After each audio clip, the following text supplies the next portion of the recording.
Advocacy groups slam Amazon, and MGM's controversial Ring Nation.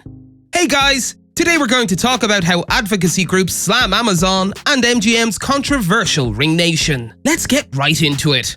Ring Nation made its television debut recently, despite calls from advocacy groups to cancel the show. MGM, which is now owned by Amazon, is using footage from Ring security cameras, which are also owned by Amazon, to create a show similar to America's Funniest Home Videos, with Wanda Sykes as the host. The show is a thinly disguised advertisement within an advertisement, but groups like Media Justice are concerned that it normalizes and promotes Amazon Ring's dangerous network of surveillance cameras.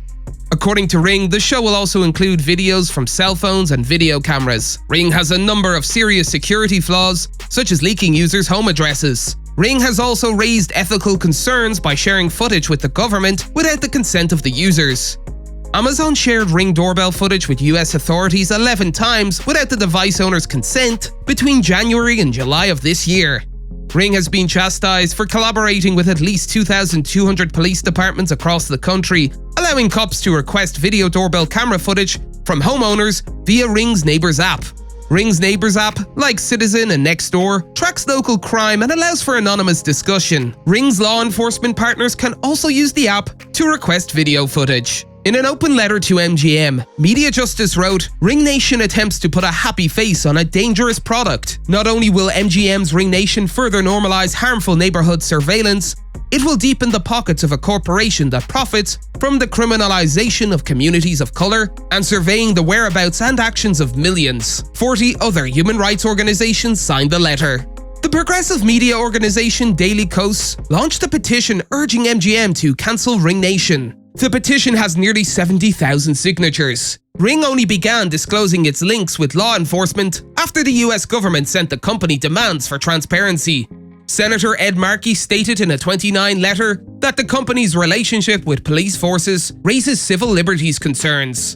Senator Markey wrote at the time, "The integration of Ring's network of cameras with law enforcement offices could easily create a surveillance network that places dangerous burdens on people of color and feeds racial anxieties in local communities." He then added, "In light of evidence that existing facial recognition technology disproportionately misidentifies African Americans and Latinos, a product like this has the potential to catalyze racial profiling and harm people of color." Senator Markey has since spoken out against the Ring Nation show as well. Senator Markey told The Hollywood Reporter, "The Ring platform has too often made over-policing and over-surveillance a real and pressing problem for America's neighborhoods, and attempts to normalize these problems are no laughing matter." But just how egregious is the new show? Ring Nation appears to be nothing more than another montage series propelled by uncompensated audience submissions. Although the show's cleverly marketed name implies an endless stream of doorbell cams and home security catches, the first episode made available to PopSci is mostly a stream of quick GoPro and smartphone videos capturing stunts, pranks, and mild to moderate injuries that can be found in any clip series. There appear to be only 2 or 3 genuine submissions from Ring camera owners, some of whom appear in brief video chat interviews. Nonetheless, Sykes and her co-hosts keep reminding viewers of how much fun they can have if they just get on board. As smart home security technology becomes more popular, so does the number of viral doorbell cam videos, many of which receive millions of views on platforms such as TikTok and YouTube. Ring Nation capitalizes on this trend for one main reason. However, if you want to watch the show online, you're out of luck. It is not currently available on a streaming service such as Amazon Prime. Instead, the show is broadcast on local cable channels to a very specific demographic of viewers, those who are statistically older, lower income, and white. Between Sinclair-owned local news outlets, strange scripted monologues about fake news, and Ring Nation's curated doorstep zaniness, America's remaining linear TV audiences are now relentlessly bombarded with potential reasons to invest in security systems.